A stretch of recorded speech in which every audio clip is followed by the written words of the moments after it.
Have you ever wondered why some people always seem to manipulate, twist the truth, and leave you feeling drained?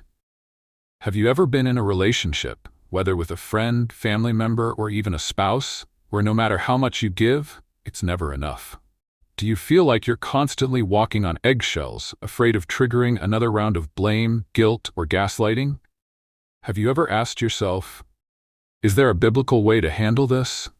What if I told you that ancient, timeless wisdom holds the key to dealing with these difficult relationships? What is the secret to guarding your heart without becoming bitter? How can you set boundaries without feeling guilty? And most importantly, how do you walk in wisdom, knowing when to stand firm and when to walk away? In this journey, we will uncover 7 powerful biblical principles that will not only help you deal with a narcissist, but will also bring peace, clarity, and spiritual strength to your life. We'll explore timeless wisdom straight from Scripture, practical ways to apply it, and how these truths will empower you to live free from manipulation and emotional exhaustion. So if you're ready to reclaim your peace, strengthen your faith, and walk in divine wisdom, stick around. Don't forget to like, subscribe, and follow Sermons of C.S. Lewis, where we uncover powerful biblical truths that transform lives. Are you ready? Let's dive in. 1. Guard your heart. There's a reason Proverbs 4:23 tells us, above all else, guard your heart, for everything you do flows from it. Your heart is the wellspring of your life. Your emotions, thoughts, and decisions all flow from it. But what happens when you let the wrong people into your heart? When you allow their words, actions, and manipulations to dictate your feelings? Think about it. Have you ever felt completely drained after dealing with a certain person? Have you ever left a conversation feeling guilty, confused, or like you're the problem, when deep down, you know you're not? That's because some people, knowingly or unknowingly, manipulate emotions to control others. They twist reality, making you doubt yourself, and before you know it, you're emotionally exhausted. But here's the truth. You are responsible for what enters your heart. Just because someone says something doesn't mean you have to accept it. Just because someone demands something from you doesn't mean you have to give it. Many people want peace, joy, and clarity, but they allow toxic individuals to disrupt their spirit. What if guarding your heart was the key to maintaining your inner peace? This principle has helped countless people recognize when they're being emotionally drained and take the necessary steps to protect themselves. Without this mindset, you can easily become overwhelmed, constantly second-guessing your worth and your choices. But when you understand the importance of guarding your heart, you gain the power to decide what influences you. But knowing this truth is not enough. You must act on it. The Bible doesn't just say to guard your heart. It says, above all else. That means it's not optional. It's a necessity. You wouldn't leave your house unlocked in a dangerous neighborhood, so why leave your heart unprotected from toxic influences? When people try to guilt trip you, when they twist your words, when they make you feel responsible for their emotions, what should you do? Set emotional boundaries. Learn to filter what you accept. Just because someone throws garbage at your feet doesn't mean you have to pick it up. C.S. Lewis once said, to love at all is to be vulnerable. Love anything, and your heart will be wrung and possibly broken. If you want to make sure of keeping it intact, you must give it to no one, not even an animal. But Lewis also warns against locking our hearts away in fear, because doing so turns them to stone. Guarding your heart isn't about closing yourself off from love, but about using wisdom in who and what you allow to influence you. A powerful biblical example of this is Joseph and his brothers, Genesis 37-50. Joseph was deeply hurt by the betrayal of his brothers. They sold him into slavery, left him for dead, and destroyed his life as he knew it. He had every reason to let bitterness take root, but Joseph guarded his heart. He didn't allow their actions to define him. Instead of seeking revenge, he trusted God. And what happened? God elevated him to a position of power in Egypt, and he was able to save his entire family during a famine. The positive aspect of Joseph's story is that because he guarded his heart, he remained faithful to God, and his destiny was fulfilled. He didn't let bitterness or the wounds of the past stop him from walking in his purpose. But what if Joseph had allowed his brother's betrayal to poison his heart? He could have lived a life full of resentment, seeking revenge, never stepping into his calling. Here's the truth. When you guard your heart, you allow God to heal, restore, and elevate you. When you don't, you let toxic people and their words shape your identity, and you may miss out on the great things God has planned for you. So the next time someone tries to manipulate you, twist your emotions, or drain your energy, ask yourself, is this worth letting into my heart? If not, walk away, set boundaries, and guard what God has given you. If this principle has spoken to you, imagine how much more wisdom is coming in the next lessons. Make sure to like, subscribe, and stay tuned for the next principle. It will change the way you handle difficult people forever. Speak the truth in love. Ephesians 4:15 tells us, instead, speaking the truth in love, we will grow to become in every respect the mature body of Him who is the head, that is, Christ. But let's be honest, telling the truth isn't always easy, especially when dealing with people who twist words, refuse to listen, or manipulate situations to suit their narrative. Have you ever tried to explain yourself to someone, only for them to turn your words against you? Have you ever been in a conversation where no matter how clear you were, the other person refused to accept the truth? It's frustrating, it's exhausting, and it often makes you wonder, is it even worth speaking up? People want honesty, they want clarity, but at the same time no one likes conflict. Many avoid telling the truth because they fear how the other person will react. But here's something most don't realize. Truth without love is harsh, and love without truth is empty. If you only speak truth without love, it can come across as judgmental or cruel. If you only show love without truth, it can lead to deception and enable toxic behavior. This principle has helped countless people find their voice in relationships, work environments, and even within themselves. When you learn to speak the truth in love, you bring balance. You set boundaries while maintaining peace. You stand firm while keeping compassion, and you correct wrongs without creating unnecessary hostility. But knowing this truth is not enough. You must practice it. Too many people either say nothing or explode in frustration. But what if you could handle difficult conversations differently? When someone is lying, manipulating, or trying to twist the situation, what should you do? Stay calm, speak clearly, keep your integrity. The goal is not to win an argument, but to stand in truth without losing your peace. C.S. Lewis once said, "Courage, dear heart." Speaking the truth in love requires courage. It means standing firm even when it's uncomfortable, and trusting that the right words, spoken with the right heart, can bring light into darkness. A powerful biblical example of this is Nathan confronting King David, 2 Samuel 12. After David sinned by taking Bathsheba and having her husband killed, many feared telling him the truth. After all, he was the king. He had power, and confronting him could have cost someone their life. But the prophet Nathan didn't remain silent. He spoke the truth, but he did it wisely. Instead of accusing David outright, he told a story about a rich man who took a poor man's only lamb. David, angered by the injustice, declared that the rich man deserved punishment. Then Nathan looked at him and said, "You are the man." Nathan spoke the truth in love. He didn't avoid confrontation, but he also didn't attack David. And the result, David repented. His heart was convicted and he turned back to God. Now imagine if Nathan had been too afraid to speak. David might have continued down a destructive path, thinking his actions had no consequences. On the other hand, if Nathan had approached him with aggression and condemnation, David might have reacted defensively instead of repenting. The positive aspect of this story is that because truth was spoken in love, David's heart was changed, and his relationship with God was restored. The negative aspect? If truth is withheld or spoken harshly, it can either allow sin to continue or push people further into rebellion.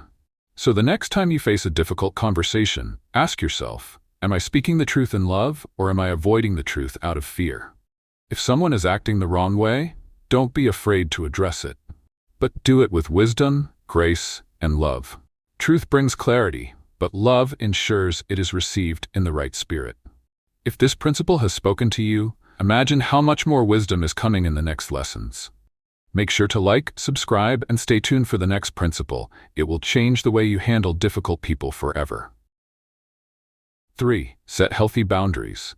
Matthew 5:37 says, "Let your yes be yes, and your no, no. Anything beyond this comes from the evil one." Boundaries are not just about saying no. They are about protecting your peace, your time, and your purpose. Yet, so many people struggle with this. Have you ever felt like people take advantage of your kindness? Have you ever said yes to something, even when you knew it would leave you exhausted, simply because you felt guilty saying no? Have you ever allowed someone to cross a line, hoping they would change, only to find yourself feeling drained and resentful? People want to be loved, valued, and respected, but many don't realize that without boundaries, they can be manipulated, controlled, and even emotionally suffocated. True freedom isn't found in pleasing everyone. It's found in knowing where you stand and refusing to compromise your well-being for the sake of others' expectations. This principle has helped countless people regain control of their lives. When you set healthy boundaries, you teach people how to treat you. You let them know that you value yourself enough not to allow disrespect, manipulation, or overstepping. Without this mindset, you will constantly feel overwhelmed, taken advantage of, and emotionally drained. But knowing this truth is not enough. You must act on it. Saying yes when you mean no doesn't make you kind. It makes you a prisoner to others' expectations. When someone constantly crosses the line, what should you do? Be firm. Be clear. Do not apologize for protecting your peace. C.S. Lewis once said, "We are not necessarily doubting that God will do the best for us. We are wondering how painful the best will turn out to be." Setting boundaries can be painful at first, especially when dealing with people who are used to taking from you. But in the end, it leads to true freedom. A powerful biblical example of this is Moses and Jethro, Exodus 18. Moses was trying to handle everything on his own, judging disputes, leading the people, solving every problem. He was exhausted, drained, and overwhelmed. His father-in-law Jethro saw this and told him, "What you are doing is not good. You will wear yourself out. You cannot handle it alone." Jethro gave Moses wise advice. He needed to delegate responsibilities and set boundaries. Moses took the advice, established leaders over smaller groups, and only handled the most serious cases himself. This boundary not only protected Moses' health, but it also allowed the people to function more effectively. The positive aspect of this story is that when Moses set boundaries, he became a stronger leader, and the people benefited. But what if Moses had refused to listen? He could have burned out, become frustrated, and ultimately failed in his calling. Here's the truth. When you set boundaries, you don't just protect yourself, you allow space for healthier relationships, better decision-making, and true peace. But when you fail to set boundaries, you risk being controlled by people rather than led by God. So the next time someone tries to pressure you, guilt-trip you, or make you feel like setting boundaries is selfish, ask yourself, is saying yes to them making me say no to myself? If so, stand firm. Set the boundary. Let your yes be yes, and your no be no. If this principle has spoken to you, imagine how much more wisdom is coming in the next lessons. Make sure to like, subscribe, and stay tuned for the next principle. It will change the way you handle difficult people forever. 4.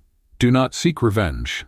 Romans 12:19 says, "Do not take revenge, my dear friends, but leave room for God's wrath, for it is written, 'It is mine to avenge, I will repay,' says the Lord."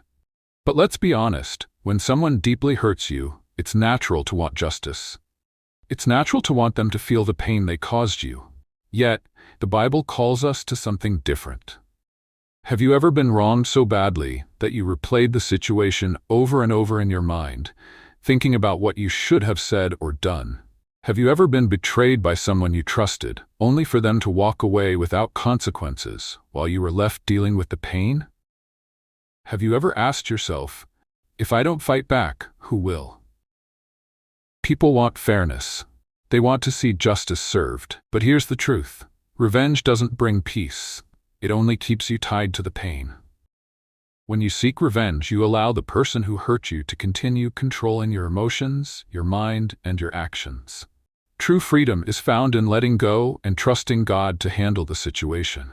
This principle has helped countless people break free from bitterness and live in peace. Many have carried the weight of unforgiveness for years, waiting for an apology that never came, wishing for payback that never happened. But when they released their need for revenge and entrusted it to God, they found something far greater than justice. They found healing. But knowing this truth is not enough. You must live it. Letting go doesn't mean pretending the hurt didn't happen. It doesn't mean allowing toxic people to continue hurting you. It means choosing to walk away from the cycle of bitterness and letting God deal with them in His way, in His time. When someone treats you unfairly, what should you do? Pray for strength, walk in wisdom, and release the burden to God. C.S. Lewis once said, "Getting over a painful experience is much like crossing monkey bars. You have to let go at some point in order to move forward. Holding on to revenge keeps you stuck in the past, but letting go allows you to step into the future God has for you." A powerful biblical example of this is David and King Saul, 1 Samuel 24. Saul was obsessed with killing David, chasing him from place to place out of jealousy.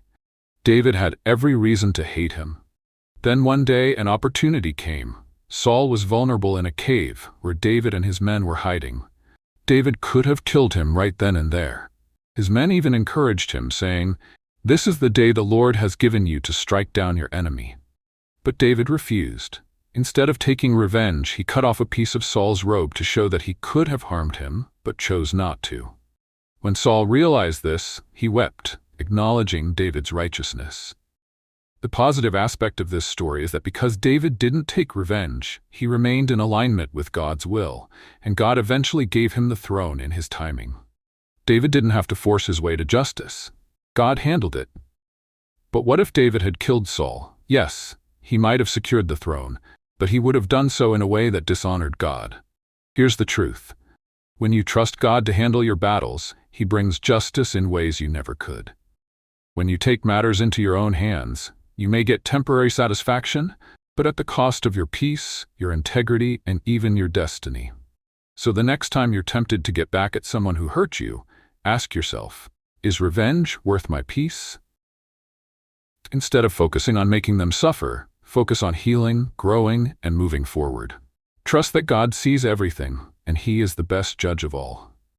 If this principle has spoken to you, imagine how much more wisdom is coming in the next lessons.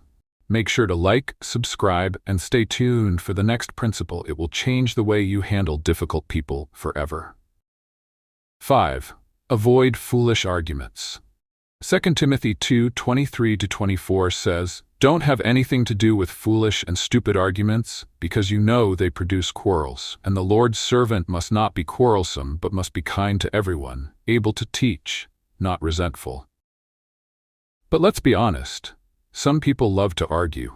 They twist words, pick fights, and drag you into endless debates just to prove a point. Have you ever found yourself stuck in an argument that went absolutely nowhere? Have you ever wasted energy trying to explain yourself to someone who wasn't really listening? Have you ever walked away from a conversation feeling drained, wondering, why did I even engage in that? People want to be understood. They want their perspective to be valued. But the truth is, not every argument is worth your time. Some people don't argue to find truth. They argue to dominate, to confuse, or to trap you. The more you engage, the more they control the conversation, and before you know it, you're caught in a never-ending cycle of frustration. This principle has helped countless people break free from unnecessary drama. Many have wasted years trying to change the mind of someone who never intended to listen. But when they learned to walk away from foolish arguments, they discovered something priceless: peace. They stopped trying to prove themselves and started focusing on what truly matters. But knowing this truth is not enough. You must apply it. Not every comment needs a response. Not every attack needs a defense. When someone tries to bait you into an argument, what should you do? Pause. Breathe. Walk away if necessary. You are not obligated to explain yourself to someone committed to misunderstanding you. C.S. Lewis once said, "What you see and what you hear depends a great deal on where you are standing." Some people argue because they refuse to see beyond their own perspective. No matter how much truth you present, they won't accept it because they are too invested in their own version of reality. A powerful biblical example of this is Jesus before Pilate. John 18:33-38. When Jesus was arrested and brought before the Roman governor, Pilate questioned him, asking if he was truly the king of the Jews. Jesus could have defended himself, debated, or fought back against the false accusations. Instead, he responded with wisdom and restraint. He spoke the truth, but refused to argue with those who had already made up their minds. Pilate, confused by Jesus' calmness, asked, "What is truth?" and walked away. He was not looking for real answers. He was caught up in the politics and opinions of the crowd. Had Jesus tried to argue his innocence, it would have only fueled more hostility.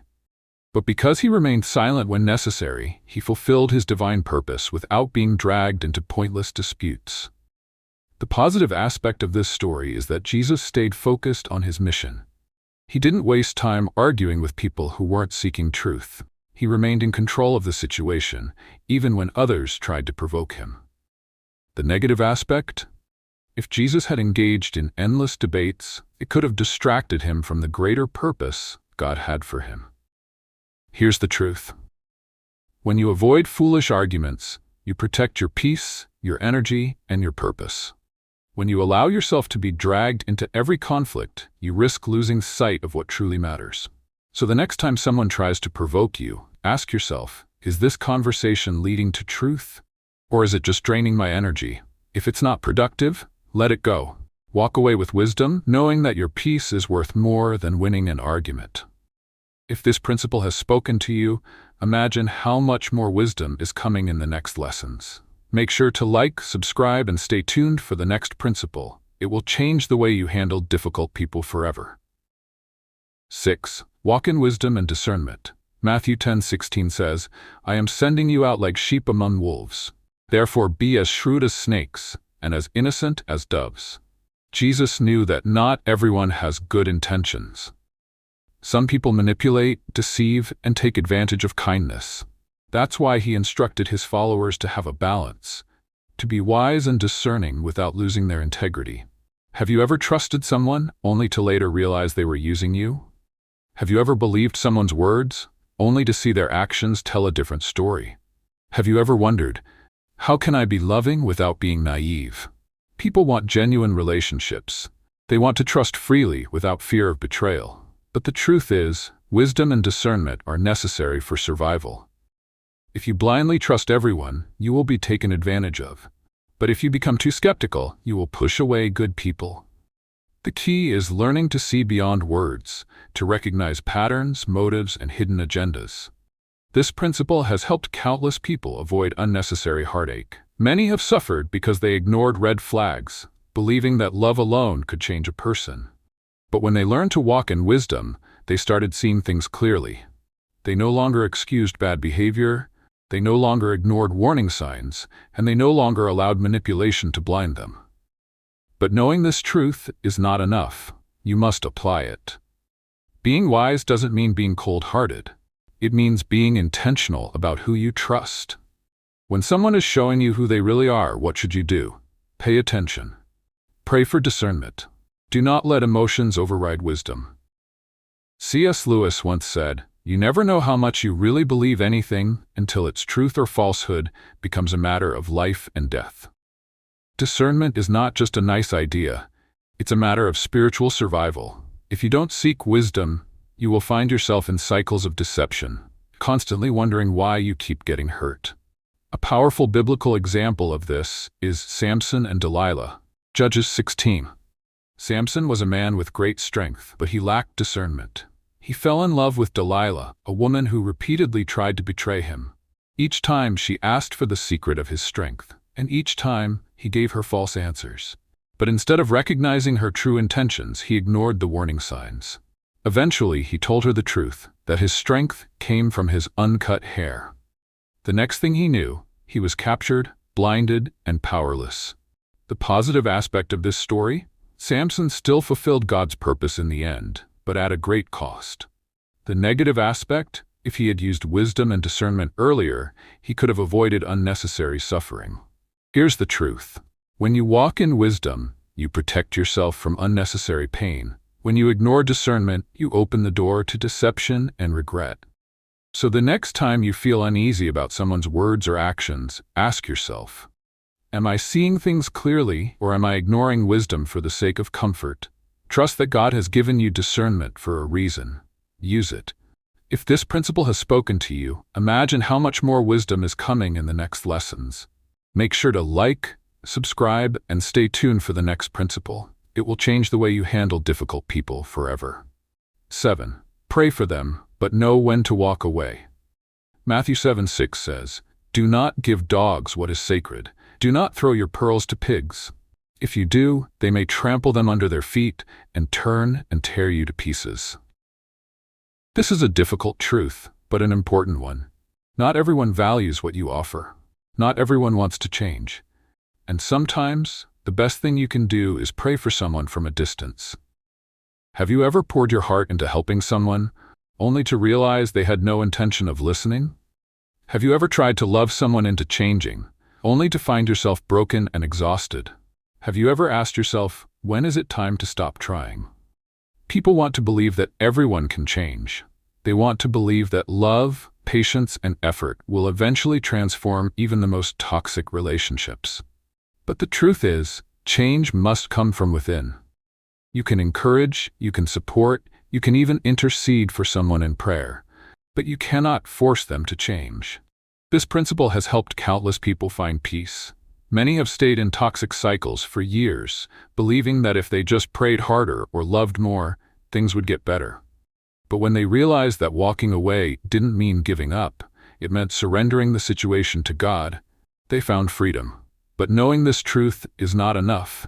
You must act on it. You are called to love, but you are not called to be a doormat. When someone repeatedly rejects truth, mistreats you, or refuses to take responsibility, what should you do? Pray for them, release them to God, and step away if necessary. Love does not mean enduring endless harm. C.S. Lewis once said, "Love is something more stern and splendid than mere kindness." True love is not enabling toxic behavior. It is knowing when to let go and trust God to do the work only He can do. A powerful biblical example of this is Jesus and the rich young ruler, Mark 10:17-22. The young man came to Jesus, asking what he needed to do to inherit eternal life. Jesus told him to keep the commandments, and he replied that he had done so since childhood. Then Jesus, loving him, told him the one thing he lacked. He needed to sell his possessions, give to the poor, and follow him. The man's face fell. He walked away sad because he was unwilling to let go of his wealth. And what did Jesus do? He let him go. He didn't chase after him, argue, or beg him to reconsider. He spoke truth, offered love, and then allowed the man to make his own decision. The positive aspect of this story? Jesus showed love by giving him a choice. The negative aspect, the young man's refusal to change, meant he walked away from the very thing he claimed to desire. Here's the truth. When you pray for someone, but release them to God, you allow Him to do the work you never could. When you hold on too tightly, you risk losing yourself in the process. So the next time you're struggling with a difficult person, ask yourself, am I holding on to them, or am I surrendering them to God? Pray, love, and then trust that God knows what's best, even if it means walking away. If this principle has spoken to you, imagine how much more wisdom is coming in the next lessons. Make sure to like, subscribe, and stay tuned for more biblical insights. It will change the way you handle difficult people forever. Conclusion: finding strength in wisdom. Throughout this journey, we have uncovered 7 powerful biblical principles for handling difficult people. Guarding your heart, speaking the truth in love, setting healthy boundaries, refusing revenge, avoiding foolish arguments, walking in wisdom, and knowing when to pray and walk away. Each of these truths is a piece of a larger puzzle, the wisdom to navigate relationships in a way that honors God and protects your peace. But here's the real question. What will you do with this wisdom?